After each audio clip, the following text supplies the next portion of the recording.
to England versus Ireland. Hi, I'm Paul, the guy behind DrivingMaul. It finished 24 to. I've forgotten to put down the actual score. Jeez, that's very bad of me. There was a one in it. 12. There you go. They got the conversion at the end there. 24-12. And people will say, yeah, it should be in a bigger margin. It was more dominating than the scoreline suggests. I think pretty much like last year. Joining me to go through all of that action, though, and to tell me whether I'm right or wrong with that is Russ. How you doing, sir? Good afternoon, Paul, or good morning, should I say to you? I mean, it's you must be mad getting up at this time in the morning just to watch the rugby. Well, yes, it's 6 a.m. now, and so yeah, my alarm went off at 3:45, and that's after yesterday my alarm going off at 3 o'clock in the morning to watch Italy, Scotland, followed by Wales, France. So yeah, watched all three games live in the middle of the night. Wow, I'm a wally. Dedication, that is, mate. Well, Squid Rugby did tell me yesterday that I'm allowed to miss the odd game. People won't take it out on me. But yeah, James Slater already got in the live chat there with the Swing Low Sweet Chariot, and to me this was a Back to the Future game. This really was very similar to the Ireland and France game, or at least in the first half that we had in the Six Nations last year. Yeah, I mean, for me, England's intensity set the tone very early on for this game, and it's something that I felt we certainly lacked against France. And the Scotland game you can kind of write off a little bit, but I thought England's line speed, their use of Manu Tuilagi was spot on. You know, you can criticise England for not using him to his fullest potential in the past, but I thought the way they used him in the first 20 minutes as an absolute wrecking ball was perfect, as well as using him as a bit of a dummy threat as well, which is what you want. You can't just run him into the ground. And then you had the backup of the likes of Courtney Lawes, Sam Underhill, who I thought was exceptional today, getting on top and really disrupting the Irish ball. Yeah, it was. But the bit I saw that reminded me of those games was the tactical kicking to move around the back three, which is what we saw last year against Ireland, last year against France, which worked both really well in the first half. Again, it worked well here. But a lot of Irish fans thinking, oh, where's Rob Kearney? Which might sound a bit strange, but he was a man who was always in the right place, didn't get pulled out of position, which I think the back three did a bit tonight. But you've already touched on this in some ways. Pre-game to this, there's lots of talk about Eddie Jones' selection with Courtney Lawes at 6 in particular, and Jonathan Joseph on the wing. When I think of Courtney Lawes, I think of a player who is disruptive defensively rather than an attacking force. He actually carried it the most out of any of the forwards this evening. Do you think he's changing his game a little bit to be more of that carrying threat? I think he's developed that carrying game over the last, and we saw it in the World Cup as well. He is really developing that carrying. I think he had 34 yards or 17 carries and 34 yards or something of that nature. And he was destructive, and he's the type of player that England can do that with. Now, if we'd had Billy at 8, for instance, or another heavy ball carrier, then perhaps he doesn't have to do as much of that work. But he was asked to carry out a specific role today, and by getting man of the match, it just showed that he did that superbly. Yeah, and if you're going to have Underhill and Curry, they're not ball carriers. They do a lot of good stuff. Ball carrying is one of them. That third player in the back row has got to do that. I mean, one of the points that one of your favourite players, James Haskell, used to say was that it's not about what he does; it's about what the balance of the back three is. That's very true. Couple of things here that then the two tries in the first half both came from kicks. Jonathan Sexton didn't collect the first one, and then Ford gathered it and put it down. The next one, Ford puts the kick through, and really Stockdale just wasn't going for the ball, and let Daly go around him and touch it down. It looked like he was hoping it was going to sort of roll out the end of the try zone. You think, geez, that there was a lack of intensity from some of those Irish backs to want to get the ball, wasn't there? Yeah, and I think on both of those occasions, for both of those tries, they were waiting for both Sexton and Henshaw were waiting for something to happen. Was it Henshaw or Stockdale? It might have been Stockdale. Stockdale for the second Whoever try, it was, they were waiting for something to happen rather than taking charge of the situation.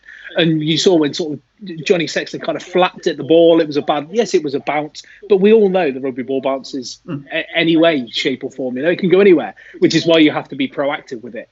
And I think the good thing for England in that situation was that the kick chase was excellent, and the setup of the whole situation meant that there were people on hand to take advantage of that indecision. Yep, no, absolutely. And one of the tweets I put at half time was that, look, I mean, a lot of people, England were dominant in that first half. Let's be blunt. Sure, Sexton missed a very easy 3 points, but that's why there was 0. But England. A lot of people, a bit like last year, a lot of people would say that England should have got more points on the board, and that was because Ireland just weren't missing tackles at the end of the day. I think it was like two line breaks in that, or 2 clean breaks in that first half.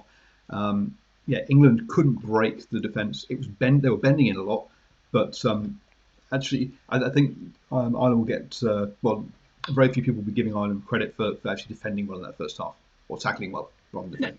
Yeah, well, and they did actually defend well, as you said, and the tries came from England approaching it in a different way.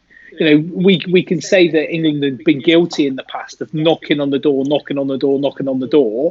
and not trying different things. Well, today they used the chip and chase on the blitz, on the rush defence. They caught Ireland out, and they scored a couple of tries from it. And you could say it was great heads up rugby by I think both kicks. Farrell was with both kicks as well, wasn't he? If I'm not mistaken. I think Ford put through the second kick actually.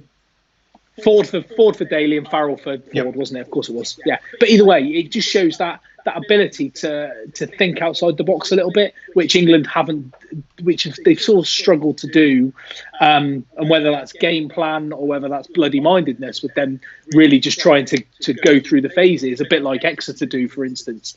But using that kick and chip and chase actually paid dividends against an Ireland side, as you say, that were tackling very well. They were, but to me, the second half, they had slow ball in front of the posts for Irish posts just after Ireland had scored their first try, and you think it's slow ball, boys. Just knock over a drop goal. It's back out to a 3-score lead rather than a 2-score lead.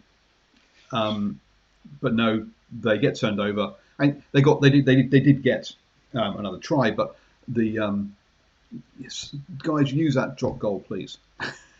Yeah, well, I mean, Dougie from our podcast absolutely adores a drop goal. But in that situation, we were playing a lot of advantage. Yes, we got turned over. I think it was a May knock-on eventually in that particular phase you're talking about. But we were playing penalty advantage for quite a long period of time. And then we made them 22. I think it was a 22 dropout from the kick. And we got the ball back. And that's when we kicked in and we kept going again. I think England really backed themselves today, and I think they saw something in Ireland, especially in attack. Sexton and Murray did not have good games. Conor Murray looked like we got on top of him. Maro Itoje and the guys that were really into him when he was trying to box kick, they were all over him like a rash. And I thought that England backed themselves to stop Ireland scoring in a way that they may not have done previously, so that they thought they were going to go for the throat when they finally had that territory in the second half. Because for the first 15 or so minutes of that second half, Ireland really pinned us in. And we gave away a lot of penalties, we conceded a lot of territory, and we were really on the back foot. And then once they'd scored, it would have been very England-like to kind of go into their shell, to be quite insular, to do those things where knock over a drop goal or try and take the points for a penalty. But I think, and it showed in the end that they felt that Ireland were really there for the taking. Let's talk about that 15 minutes. Itoje had a great game. I think he was given the license to dash out lots of tackles, a great rip. But then just before that try, Farrell clinging onto the player's leg. there was a Well, both him and Sexton, and let's go with Dan Biggar is another one as well. All British and Irish Lions fly halves, interestingly enough, but they all have that Marmite, niggle, seem to want to get angry, and you're like, guys, look, you're the fly half, just leave it alone and just play the game. Clinging on to, go on. And he's the captain. It's not good enough. He deserved everything he got. And he could argue, Stander's hitting him. It was open-handed, so I don't think it was a punch. And if you're not going to let him go, then you get everything you deserve. Yep, absolutely. And Jacko Piper told him so. And I think actually, I've had a bunch of tweets saying how awful the refereeing was. I thought I was happy with Jacko Piper's overall performance today. I think he handled the aggro really well. It could have spilt over. I think he kept a lid on this game, which I think other referees would have seen a lot more aggro. There is one instance that I'll come up with, but I thought overall I was happy with Jacko Piper, even if he does tell the missus to no side entry in bed. I wasn't gonna be doing a Jacko Piper impression, not on your channel, Paul. Anyway, there may be some Jacko Piper stuff on the Maul Over podcast this week, but I'll save that for then and not ruin your channel. So yeah, on that measure, do go check out the Maul Over podcast. I'm sure they'll be talking about all the Six Nations and also Premiership stuff over the weekend. There was one incident where I thought they should have used the TMO. Colin Murray steps away from the ruck. Johnny May gets his hand in, knocks the ball out of his hands, collects, runs down the sideline, kicks the ball, and then Henshaw comes in and takes him out. No arms. Some people saying, he was going down that way. He pulled his arms back from trying because he was going to try and block the kick. He was way too late for that. That was purely just taking the player out, wasn't it?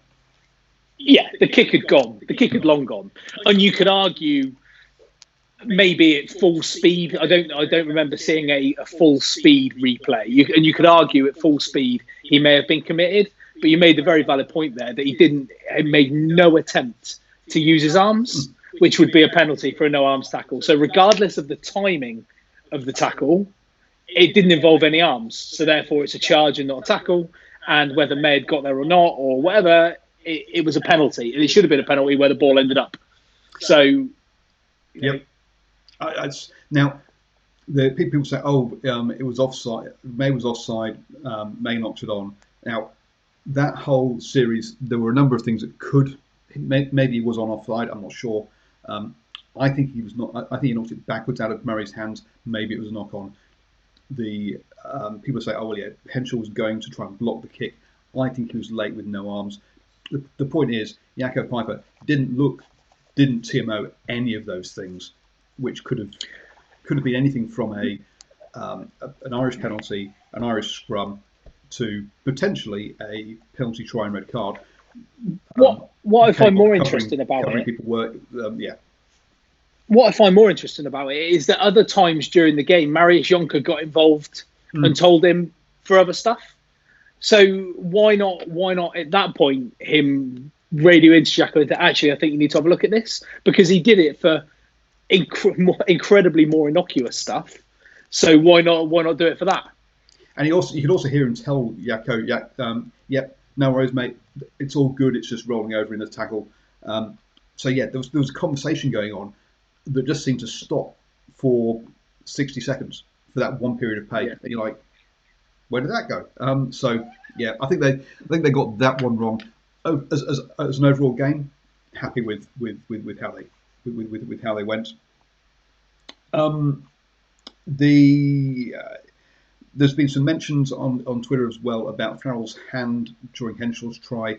I didn't see anything at the time. I'd have to go back and look at it in slow-mo. I don't know if you saw anything wrong when Henshaw's... No, I mean, it's one of those that are given. We had one last year, Mako, or was it in the semi-final against New Zealand? Mako went over and there was a hand underneath. I can't remember the exact game, right. but it happens. Some you get, some you don't. If it's given on the field, you get it, you move on. It's not something I'm going to be worried too much about. Oh, okay, I thought it's some Irish fans claiming his hand was doing something that he shouldn't be doing to Henshaw. But okay, yeah, I had no problems with that try, and I didn't see anything else. Yeah, anything untoward going on. The commentators are talking. I've got a different feature. I've got the world feed. I think you probably had BBC or something. But the commentator we had was talking a lot about England. We think about the bonus point try. I really don't think they were. I think it was just purely about get the win, and that's all that matters. I don't think they were worried about bonus points. Yeah, no, they don't. They weren't, and I think that, like you say, the most important thing is that they won the game, and I can see Ireland beating France, which then throws the tournament wide open. And I did tweet yesterday, if an England win today throws the competition wide open, because you could easily see a Wales victory in a couple of weeks against England. You could see Ireland beating France, and most importantly for England was getting a victory today and stopping Ireland getting any bonus points, rather than really gunning for that bonus point themselves. Yeah, absolutely. So yeah, something we talked about pre-game was the change of tactics. I'm going to grab a couple of stats. In the first half, we had 19 kicks by England, 17 by Ireland. In the second half, it was just 10 by England and 9 by Ireland. A very different style of game for how this went. And one of the things that Ireland stopped was some of their turnovers. They gave 10 turnovers in that first half, 7 in the second half. So they got control of that. But the other thing they did was just put England under pressure to give up penalties, which was really the big change in that second half, wasn't it? Yeah, absolutely. And those, like we talked about those 15 minutes where Ireland came out after halftime, probably after a bit of a rollicking from Farrell, to really fire them up. And they were always going to have a period of time in the game. It would be naive to think that we could play Ireland off the park for 80 minutes. But during that 15 minutes, they kept the ball in hand. They didn't take a lot of risks, Ireland, during that period of time. And by not taking any risks, they kind of frustrated England just by keeping the ball. And that led to more penalties. That led to offsides and a couple of hands in that were unnecessary. But it was more about England trying to break Ireland's flow at that point than it was ill discipline. Because I think sometimes if you have a team that's constantly got the ball and going through phases and phases and phases, you can switch off mentally. Whereas if you do give away slightly cynical penalties, and we did it when they were kind of battering our line for a little bit as well, which I thought our defence was exceptional. We broke the flow up of their play, and all the while the clock keeps ticking. And I reckon, yeah, if Henshaw hadn't scored a try at that point, we were looking at a yellow card for repeat infringements for England. Yeah, absolutely. You can tell the difference here. So Conor Murray, 56 passes. You look at Ben Young's 57 passes. So very similar for the two of them. Yet you've got then Ford has 24 passes and Farrell 15. It shows they're trying to shift it. Whereas Sexton only 16 passes. So it's coming out the hands of the scrum half the same number of times, but it's going through that first receiver about half the time, which shows you how much they were using their forwards to carry it up and bash it up. Ryan got through 12 carries. CJ Stander, 18 carries in that game. Admittedly, I think he turned the ball over 4 times, but yeah, a chunk of work by the forwards to drag Ireland back into it in that first half. And it reminds you of times when Ireland have gone through 20, 30 phases to win a game in Paris, I think it was, wasn't it? Yeah. As you say, that ball retention was reverting to type for that first half. And there's been a lot of talk about transition of game styles of Wales and Ireland with the new coaches. I think there's a long way for both those teams to go. Yeah, definitely. I mean, I don't think Ireland are shifting too far away from the norm that they were with Schmidt, and obviously the Pivac Wales is completely different to the way Gatland like to play. So for Ireland, it's very much business as usual, but then now they're transitioning sort of younger, newer players into it. The likes of Caelan Doris, who I thought is a really, really good player. I've been impressed with him for Leinster this season. The James Ryan, who I've seen a lot of stuff on Twitter. Again, England fans having a bit of a go at James Ryan for his reaction in that second half, and being a bit of a, the way he clears out. He certainly isn't backward in coming forward in the way he enters a ruck. But England need to realise that we've got players like Maro Itoje, and everybody criticises Maro Itoje for being an irritant, being a nose, being whatever you want to call it. James Ryan is every bit like Maro Itoje, and it's fantastic for both teams that we've got young second row that are dynamic, that are really willing to get involved and mix it. So, I've got a lot of time for James Ryan. Yeah, you're looking at potentially the British and Irish Lions lock pairing there with those two. And yeah, you're right. If the England fans are going to go at James Ryan, it shows that James Ryan's been doing the right thing during the game. In all honesty, yeah. Any kind of points I've missed? Do you think from the game? I don't think so. I think you touched on at the start around Eddie's selection. Yep. Okay. I thought Jonathan Jones. I was apprehensive around Joseph playing against Stockdale, Lama, and Conway. Oh god, name escapes me. Conway. Who's the other winger? Conway. Conway's been in superb form so far this season.